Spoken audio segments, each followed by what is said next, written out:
bagaimana kita bisa mengaplikasikan atau mempraktikkan hablum minallah dan juga hablum minannas. Di antaranya adalah pada pertemuan kali ini perpaduan antara hablum minallah dan juga hablum minannas. Oleh karenanya kita sebagai manusia itu merupakan sebuah tuntutan bagi kita, mau tidak mau kita harus taat kepada Allah Subhanahu wa ta'ala, apapun yang diperintah oleh Allah dan apapun yang dilarang oleh Allah Subhanahu wa ta'ala. Meskipun yang diperintah itu kurang cocok menurut akal pikiran kita, menurut selera kita, mau tidak mau kita harus laksanakan, seperti halnya perintah sholat 5 waktu ataupun yang lainnya, seperti taat kepada dua orang tua. Terkadang di saat kita jengkel kepada orang tua, kita mau melawan kepada orang tua. Akan tetapi di situ ada perintah Allah agar supaya seorang anak harus taat kepada kedua orang tua. Fala taqul ma uffin, kalau nasnya seperti itu. Begitu juga kita harus taat kepada perintahnya Rasulullah Shallallahu Alaihi Wasallam. Contoh simpelnya seperti yang kita laksanakan. Rasulullah memerintahkan kita agar selalu berjamaah, akongkol, abolong, seperti yang kita laksanakan. Ini bentuk cinta kita kepada Rasulullah.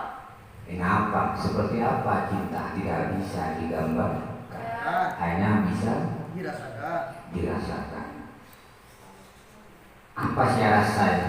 Kalau buah-buahan berrasa. Tapi kalau bentuk cinta kita kepada Allah dan kepada Rasul, yang bisa merasakan adalah hati. Ini apa hati? Seperti apa hati? Jadi kesimpulannya cinta itu hanya dengan cara dipraktekkan. Kalau memang kita cinta kepada Allah dan Rasulullah, maka kita melaksanakan apa yang diperintah oleh Allah dan melaksanakan apa yang disunahkan oleh Rasulullah. Pada beniato saumpama yato terperhiwan andi sera-sera tak tahu kapan, tak tahu kapan, tak tahu sana. Kenapa? Karena ada dorongan. Ya, ada dorongan. Jadi seperti halnya saat ini, kalau kita ada unsur tumbuh rasa cinta kepada majlis taklim Arebon, meski aja lemang, mangkat, meski aja lemang saka apa boleh tujuh temu nampak sakit, kayak Honda apa bang? Berarti kan sakit kan? Iya kan? Itu merupakan pengaplikasian atau praktik nyata sebuah hablum minallah dan hablum minannas. Oleh karenanya ke depan jangan sampai kendur, jangan dikasih kendur ya. Harus lebih semangat. Jadi minggu depan malam Jumat yang akan datang lebih semangat, bahu membahu. Seumpama berkancana yang tidak mau hadir dirayu untuk hadir, atau yang tidak punya kendaraan dibonceng, ekebot ya, cek cuman dadai, ikarapson ya, tak tahu kan, ya jangan seperti itu. Itu merupakan kekompakan yang terjadi di dalam sebuah majelis taklim.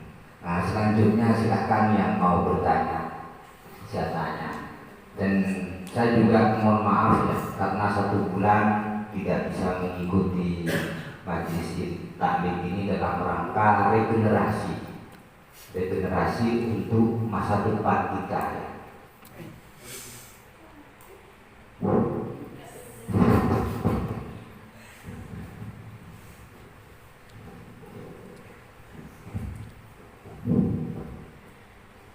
Assalamualaikum warahmatullahi wabarakatuh. Waalaikumsalam. Sebagaimana yang telah kita ketahui bersama bahwa kita harus taat kepada yang pertama kepada Allah Subhanahu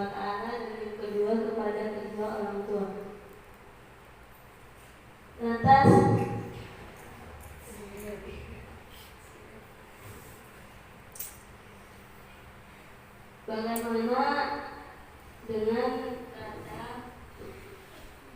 doa ibumu juga ridho ibumu, ridho juga Allah Subhanahu wa Ta'ala. Lalu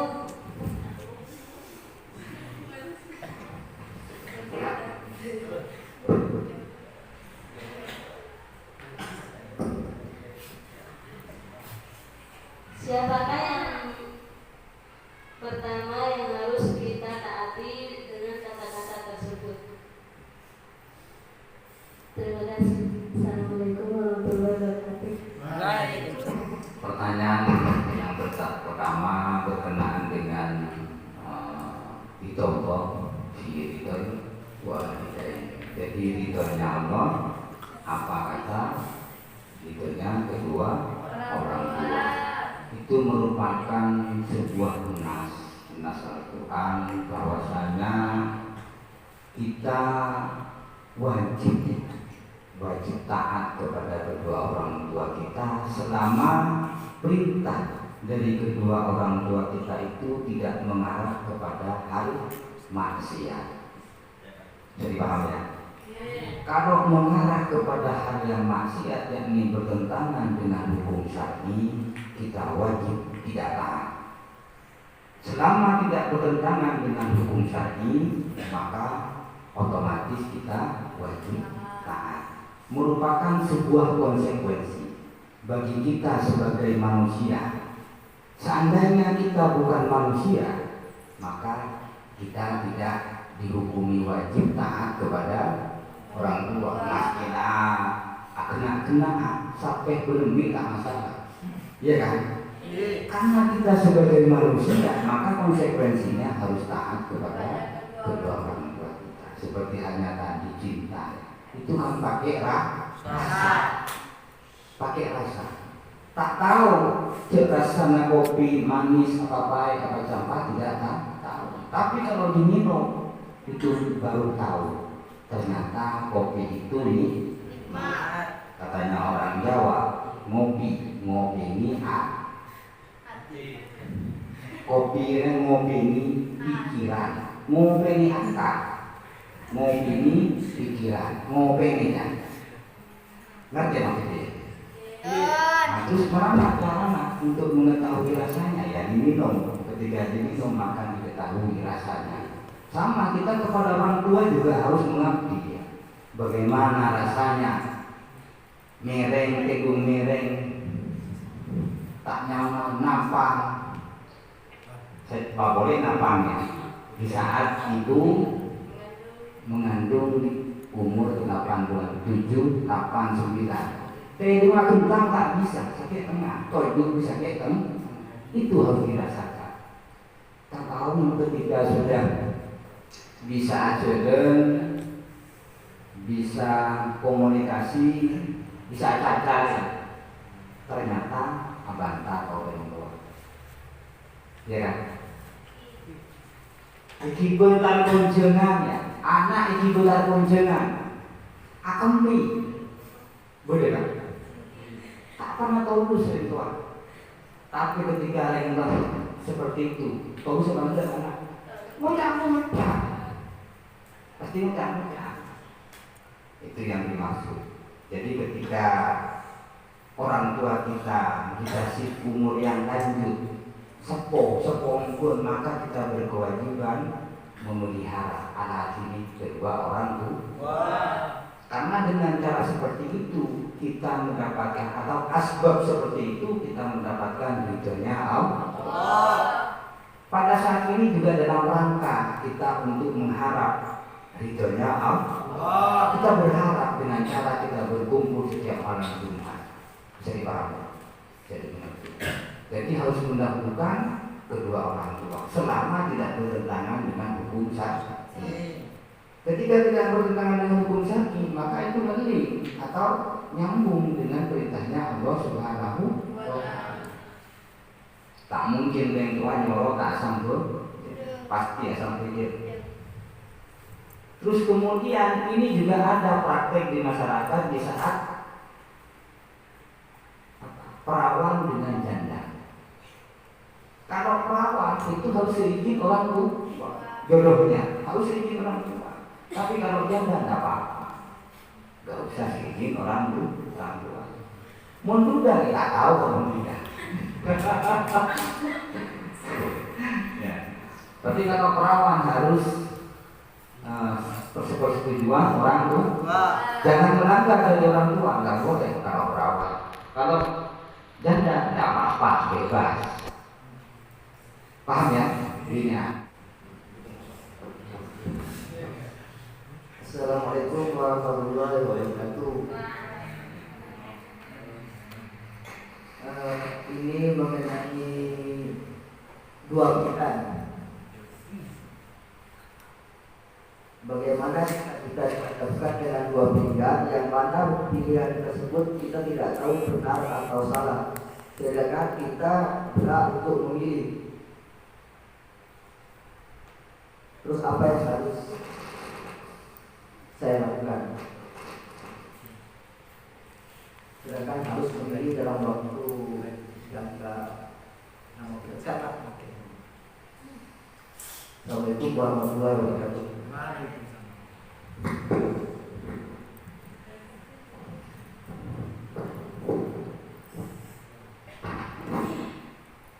Untuk menentukan baik dan tidaknya seseorang, itu kita sebagai manusia tidak punya otoritas.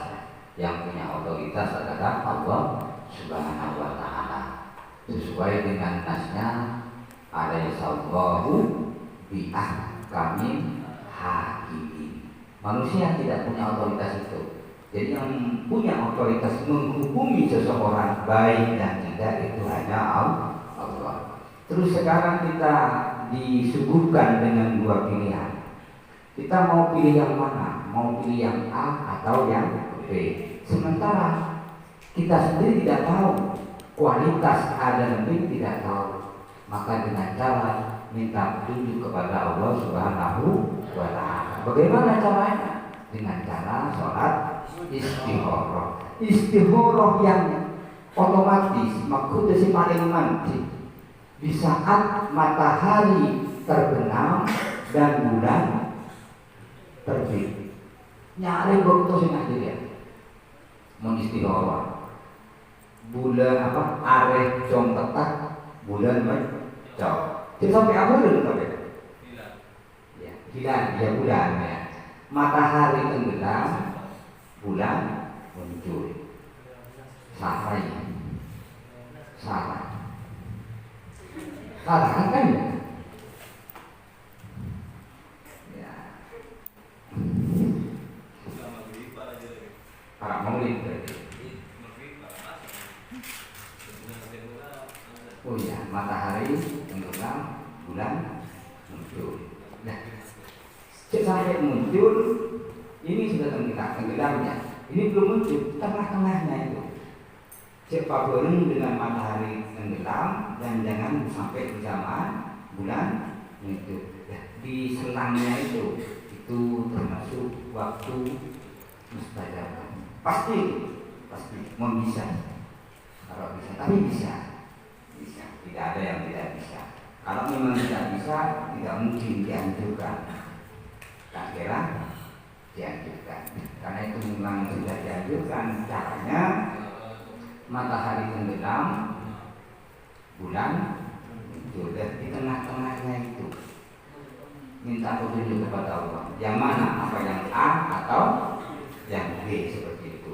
Jangan kita yang memvonisnya atau menghukumi seseorang ini baik, ini tidak baik, jangan. Karena kita tidak punya otoritas menghakimi atau menghukumi seseorang. Siapa yang punya otoritas itu adalah otoritasnya Allah Subhanahu wa ta'ala, sesuai dengan nas Al-Quran, alaihissallahu bi'ahkamil hakimin. Kita hanya ikhtiar, berusaha sekemampuan. Nah, caranya agar supaya kita tahu, oh ini semua taat. Mungkin bisa nyari kriteria yang paling gampang. Seperti apa kriteria yang paling mudah? Yang terpenting pasangan itu bisa diajak puasa sujud kepada Allah cukup. Nyari pasangan sekaro ya cek puasa, ben ya cek sujud kepada Allah cukup sudah. Karena penting, lo masih mancung ngapon iye, paling Arab sombama aja, terus muana saya semua bunter sombama, bibir semua sulit ya, sulit. Yang mencari istri yang paling sempurna, mungkin kalau di dunia nggak ada, yang ada nanti di surga. Yang mengatur sempurna yang pakai lagi, suara. Karena tidak mungkin ada yang sempurna ya. Nyari kalau dia paling sama tidak ada. Sebutnya deh lagi. Kapan disuruh? Ada sekali. Jadi kalau tadi pasangan hidup yang sempurna nggak ada kalau di dunia. Adanya nanti disuruh. Seumpamanya itu yang di dua, ya ampun tak ada jatah lah. Dikatakan itu kan? Anda nggak bisa tahu.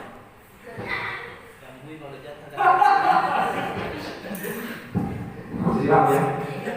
Itu diantara itu cara ya, cara agar supaya istihara itu cepat dijawab oleh Allah dengan cara di saat matahari tenggelam, rembulan terus muncul atau terbit.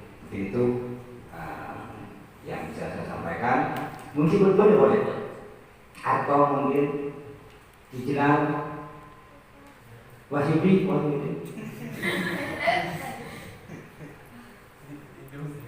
Demam sama Indra. Ayat khair.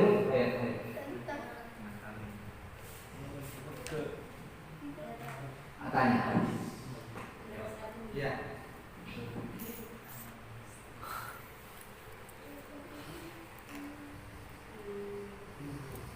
Masalah yang tadi dengan kata-kata mengandung 9 bulan. Kita kan harus melihat konsekuensi dari ibu yang melahirkan kita. Lantas bagaimana misalnya ibu tersebut mengambil anak,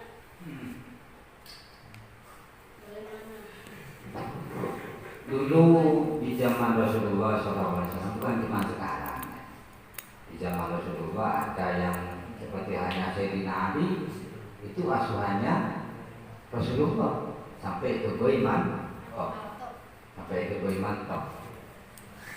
secara gen, berarti gen ya, gen nasab, seperti nasab, iya gen. Rokok surya gennya udang garam. Paham maksudnya? Ngerti? Secara nasab, anak ya, orang tuanya saya melahirkan. Ada secara asuhan, orang tua asuh. Paham maksudnya? Sama itu perlakuan kita kepada orang tua secara nasab dan secara asuhan. Otakku gampang seperti ini. Saya terus terang ya, secara gampangnya, mungkin secara nasab anak saya dua, Salman dan Bilqis. Secara asuhan, secara nasab. Tapi secara pendidikan, dia banyak. Siapa pun si ngaji sama madrasah, dia anak. Paham maksudnya? Nah, terus ada istilah anak tadi secara pendidikan ya. Terus ada secara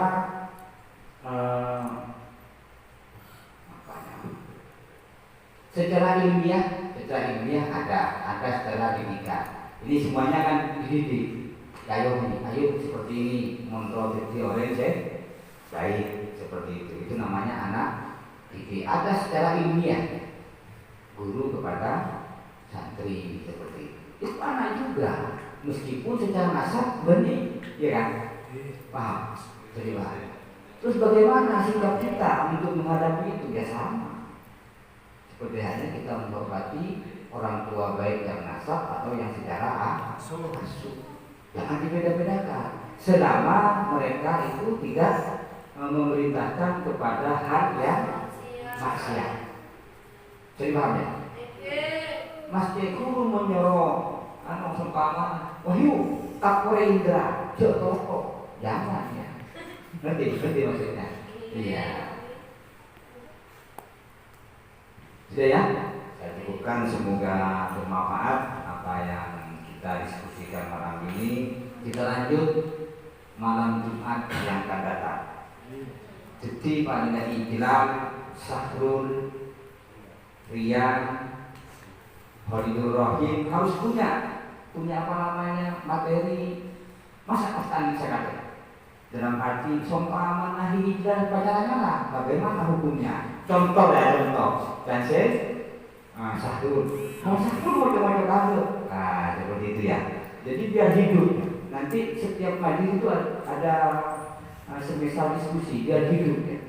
Majlisnya biar hidup. Cuman mari baca Yasin, sholawat, doa, lazim bubar. Kita tidak bisa mengasah tak namboi, tidak bisa mengasah keilmuan kita. Tapi kalau diisi dengan diskusi seperti ini bisa menambah ilmu meskipun tidak seberapa dibanding dengan mungkin majlis-majlis yang lain. Yang terpenting kita setiap minggu, setiap malam Jumat setelah pengajian bareng kita isi dengan diskusi. Yang penting itu ya. Kurang lebihnya saya mohon maaf. Saya ini Assalamualaikum warahmatullahi wabarakatuh. Waalaikumsalam.